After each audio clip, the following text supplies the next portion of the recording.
नमस्कार, स्वागत है आपका हमारे चैनल पर। भारतीय जनता पार्टी की पूर्व प्रवक्ता नुपुर शर्मा के मामले पर सुनवाई करते हुए सुप्रीम कोर्ट ने एक आज बड़ा फैसला सुनाया है और ये कहा है कि 10 तारीख तक नुपुर शर्मा की गिरफ्तारी नहीं हो सकती। और वहीं दिल्ली के अलावा तमाम राज्यों में जो FIR दर्ज हुई है नुपुर शर्मा के ऊपर, उनको भी लेकर दिल्ली में ही सुनवाई हो और इसी को लेकर केंद्र सरकार और राज्य सरकारों को नोटिस दिया गया है सुप्रीम कोर्ट की तरफ से। हमारे साथ मौजूद हैं सुप्रीम कोर्ट के ही एडवोकेट उमेश शर्मा जी। सर से जानते हैं आज की सुनवाई के बारे में, सारे तथ्यों की जानकारी लेते हैं। सर, किस तरीके से देख रहे हैं जो बड़ा फैसला दिया गया है? सुप्रीम कोर्ट ने सुनवाई करते करते इन चीज़ों को भी कहा है कि अब गिरफ्तारी नहीं हो सकती है 10 तारीख तक भारतीय जनता पार्टी की पूर्व प्रवक्ता नुपुर शर्मा की। जी, ये बहुत ही स्वागत योग्य है और ये ऐसा हर केस में होता है। पता नहीं क्यों पहले नुपुर शर्मा के केस में ऐसा नहीं हुआ था।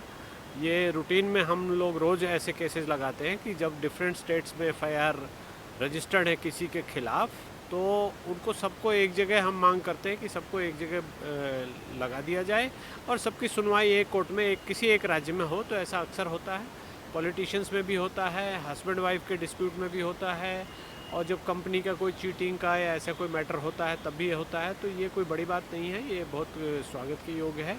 और सुप्रीम कोर्ट ने अब चीज़ों को सही पर्सपेक्टिव में, सही दशा में देखा है और सारे राज्य जहाँ जहाँ FIR रजिस्टर्ड हुई है उन सारे राज्यों को शोकॉज किया गया है कि आप स्टेटस रिपोर्ट लेके आएँ, क्या करने वाले हैं। तब तक उसको अरेस्ट नहीं करेंगे नुपुर शर्मा जी को, ये आदेश अभी दिया गया है।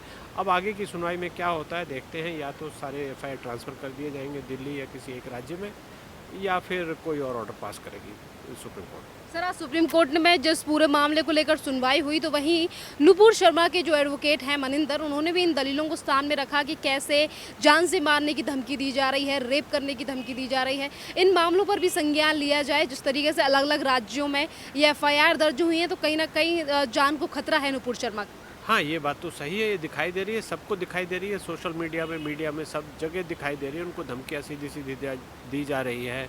बहुत सारे जो ऑर्गेनाइजेशंस है वो भी कह रहे हैं कि हम इनाम देंगे, ऐसा करेंगे, नारे भी बन गए हैं कि गला काटेंगे। तो ये चीज़ें दिखाई दे रही है और सुप्रीम कोर्ट ने एकदम सही इन चीज़ों को सही समय पर सही तरीके से देखा है और उसी को बचाने के लिए, क्योंकि न्याय होना चाहिए। अगर उन्होंने कोई गलती की है तो उनको सज़ा होनी चाहिए। किसी प्राइवेट आदमी को ये अधिकार नहीं है कि उनको मार दे या उनका गला काट दे। ये न्यायिक प्रक्रिया में केस बना है, FIR बनी है, FIR का ट्रायल होगा। अगर उनकी गलती है तो उनको सज़ा होगी, अगर उनकी गलती नहीं है तो वो दोष मुक्त हो जाएंगी। हमको आपको किसी को भी ये अधिकार नहीं है कि हम कानून को अपने हाथ में लेते हुए ये कहें कि इनको मार दो या इनके साथ ऐसा कर दो, वैसा कर दो। तो सुप्रीम कोर्ट ने सही समय पर ये सही आदेश दिया है, ये इसका स्वागत होना चाहिए। सर, जिस तरीके से दिल्ली के अलावा अलग अलग राज्यों में FIR दर्ज हुई है, इसको लेकर भी सुप्रीम कोर्ट में ये दलील रखी गई कि सारी FIRों पर सुनवाई दिल्ली में हो। तो वहीं एक सवाल कहीं ना कहीं जनता की तरफ से ये भी खड़ा हुआ कि वैसे तो संवैधानिक है ये कि किसी भी राज्य की FIR, क्योंकि संविधान भी कहता है कि किसी भी मामले में एक ही बार सज़ा हो सकती है, एक ही जगह से हो सकती है। क्या तो फिर विपक्षी सरकार है, जो तमाम राज्य हैं, वो कहेंगे कि ये मामला जो है वो ट्रांसफ़र नहीं होना चाहिए दिल्ली में? हाँ, वो तो कहेंगे ही ना। उन्होंने ऐसा मिसचीफ किया है, ऐसा जानबूझकर किया गया। ये सबको दिखाई दे रहा है कि जहाँ पे दूसरी पार्टियों की सरकार है, बीजेपी के अलावा, वहाँ पर FIR की गई है और उनके मन में विद्वेष यही था कि इनको, चूँकि पुलिस उनके हाथ में होती है राज्य सरकार के, तो इनको अरेस्ट करेंगे, हरास करेंगे या परेशान करेंगे, या कम से कम बंगाल में अगर उनके खिलाफ FIR हो गई है तो वो दिल्ली से बंगाल जाते हुए डरेंगी। वहाँ की जिला न्यायालय में जब भी जाएंगी तो डरेंगी, उनको कोई धमकाया जा सकता है, उनको और प्रताड़ित किया जा सकता है। तो इस सब को मद्देनज़र ये सब कार्रवाई की गई थी। अब सुप्रीम कोर्ट ने इसको देख के, समझ के और रोक लगा दी है, तो ये बहुत ही अच्छी बात है। सर, एक तरफ सुप्रीम कोर्ट में इस पूरे मामले को लेकर सुनवाई आज हुई है, इससे पहले जब सुनवाई हुई थी उस टाइम पर भी जस्टिसों को लेकर सवाल उठा था, उसको लेकर क्या?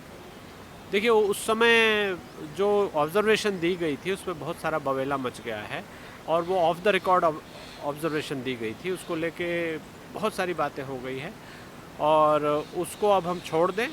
केस की मेरिट्स पे ये कंसिडर किया गया है और मेरिट को देखते हुए ये आदेश दिया गया है। इसलिए ये आदेश, मुझे लगता है कि ये इंटरिम ऑर्डर बिल्कुल सही अपने जगह पर है और ये न्यायिक प्रक्रिया में जो हमारा विश्वास है उसको बढ़ाएगा। सर, एक तरफ सुप्रीम कोर्ट में पूरा मामला लंबित है, पर उसके बावजूद भी तमाम जो अजमेर शरीफ दरगाह के चिश्ती हैं वो इस तरीके से धमकी देना और ये कहना कि जो नुपुर शर्मा को मारेगा, जो सर कलंक दे करके देगा, हम उन्हें अपनी सारी प्रॉपर्टीज़ नाम कर देंगे। किस तरीके से देख रहे हैं इन बयानों को? देखिए, उनके खिलाफ तो मुकदमा बनना चाहिए और वो कहीं ना कहीं कानून को अपने हाथ में ले रहे हैं, मर्डर को इंसाइट कर रहे हैं, अबैटमेंट कर रहे हैं। तो ये चीज़ों को उनको उनके खिलाफ कानूनी प्रक्रिया में कानूनी रूप से, चूँकि राजस्थान में कांग्रेस की सरकार है इसलिए ऐसा किया गया है, किया जा रहा है और कोई कदम वहाँ की सरकार नहीं ले रही, नहीं तो उन चिश्ती साहब के खिलाफ भी मुकदमा बनना चाहिए था। और अभी इन चीज़ों को आप देखेंगे तो आगे बहुत सारी हरकतें ये ऐसी करेंगे जिससे कि नुपुर शर्मा को परेशानी हो या कानून ये अपने हाथ में लेंगे या कोई न कोई ऐसी हरकत ज़रूर करेंगे जिससे हमारे संविधान का मजाक उड़ेगा, ऐसा मुझे लग रहा है। एक तरफ नुपुर शर्मा का मामला और वहीं दूसरी तरफ धमकियों का मामला और वहीं एक तरफ सरवर चिश्ती जो कि कमेटी अजमेर शरीफ जो दरगाह है वहाँ की कमेटी के सचिव हैं, उनका लिंक सामने आया है पीएफआई से। उसके बावजूद भी कोई एक्शन नहीं लिया जा रहा। जनता कह रही है कि अगर पीएफआई का सवाल आता है तो देश की सुरक्षा के चलते तो सरकार को एक्शन लेना चाहिए। सर, देखिए, उनका संबंध पीएफआई से आया है, ये बड़ी ख़राब टाइमिंग है। ये दिख रहा है कि पीएफआई क्या करती है। अभी थोड़े दिन पहले जो पीएफआई का एजेंडा हमारे सामने आया है, पीएफआई के लोग जो पकड़े गए हैं कि कैसे भारत को इस्लामिक स्टेट में कन्वर्ट करना है, उस पर वो एक्शन कर रहे हैं। और पीएफआई से इन चिश्ती साहब का कनेक्शन आ रहा है तो इनकी भाषा, इनकी करनी सब दिखाई दे रही है कि ये क्या कर रहे हैं। ये स्लीपर सेल है एक तरह से देखा जाए तो, और अपनी पोजीशन का मिसयूज़ कर रहे हैं, तो इनके खिलाफ सख्त से सख्त कार्रवाई होनी चाहिए, मुझे ऐसा लगता है। सर, एक तरफ अगर नुपुर शर्मा की बात आती है तो कट्टर जो खाड़ी देश हैं वो भी इस मामले को लेकर टिप्पणी करते हैं। भारत में जो विपक्षी पार्टियां हैं वो भी कार्रवाई की बात करती हैं, पर अगर सलमान चिश्ती, आदिल चिश्ती या फिर सरवर चिश्ती की बात आती है तो कोई विपक्षी पार्टी इसको लेकर सवाल नहीं उठाती कि कैसे पीएफआई से लिंक सामने आ रहे हैं, कैसे धर्मों को लेकर विवादित टिप्पणियां की जा रही हैं या नुपुर शर्मा को लेकर इस तरीके से जान से मारने की धमकी दी जा रही है। देखिए, ये तो विपक्ष का और जो ऐसे लोग हैं जो फंडामेंटलिज्म करते हैं, जो धर्म के आधार पर राजनीति करते हैं, उनका चेहरा सामने आ रहा है और मीडिया को इनके बारे में ज़्यादा से ज़्यादा दिखाना चाहिए